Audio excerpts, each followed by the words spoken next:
Ah, my dear nephew. How I've missed you. How did you find this place, Uncle? Through the good offices of young Sir Wade. He really is the most helpful fellow. As are you, I hear. The Guardians and those they freed tell the most outlandish tales of your heroics in Rosalith. Which is why I came, to learn the full truth of the matter. Sort the fact from the fiction, so to speak. You were working with the Guardians of the Flame to evacuate the people of Rosalith to Port Isolde. I was, aye. Then I have questions for you. Please, come inside, Uncle. Gladly. You there? There are 2,000 gold talents in those chests. See that they're added to my nephew's coffers, would you? 2,000?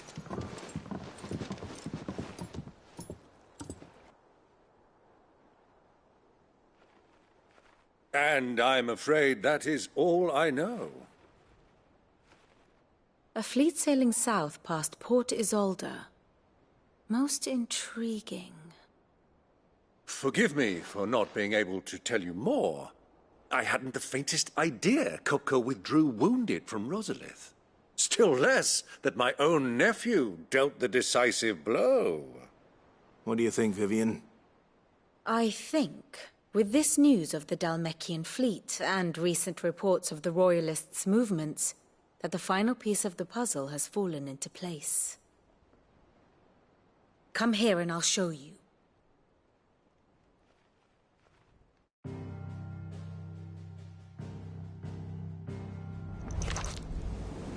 It is known that Kupka's forces entered Rosaria via its unguarded coast. So can the same be said of your visitors from Waloed? Certainly her Royal Navy is famed for the efficiency with which it bears her knights from one battlefield to the next. And in the Einherjar, or Black Galleon, she boasts a vessel nigh as swift and every bit as feared as the kingdom's legendary cavalry. A fitting flagship for a land apart, her naval presence being crucial to her ambitions beyond Ash. Yes, it seems safe to assume that the Royalists did indeed enter Rosaria from the sea. So then, had you a vested interest in Titan's survival, whither would you take him? Why, home to Drake's Fang, a place rich enough in ether to conjure the magics needed to mend his hurts. But would that not entail an arduous voyage around the Southern Cape? Let us say that the Royalists did put ashore with a mind to spirit Kupka away from under your very nose. Would that truly have been their plan for him? To load him aboard one of the ships flying Republican colors sighted off the coast near Port Isolde? To spend weeks at sea, being tossed hither and yon by unforgiving waves, his life hanging in the balance? No. The journey would mean Titan's death, and Kupka's faithful creatures would not allow it. So what then was the plan of our Waluda friends?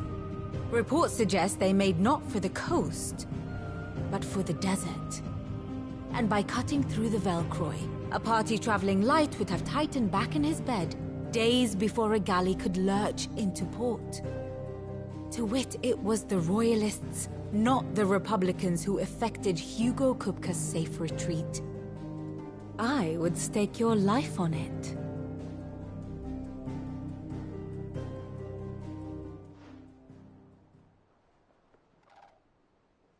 So it was the Waludas who spirited the wretch away. Now I think about it, there was something a little strange about the ships I saw. The men seemed almost crestfallen, as if in mourning, as if they believed, or were made to believe, that their master was dead. You have a keen mind, Lord Rosfield. And you have your answer.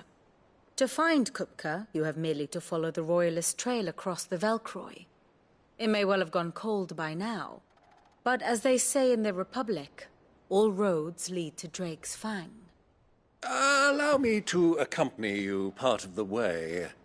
As luck would have it, I had intended to journey Canverward on business after visiting you here. The Fang would be but a short detour. I'd be glad of the company. Give me a moment to make ready. I need to tell my friends what we've learned. And where we're going. Very well, but be quick about it, my boy. Time waits for no man.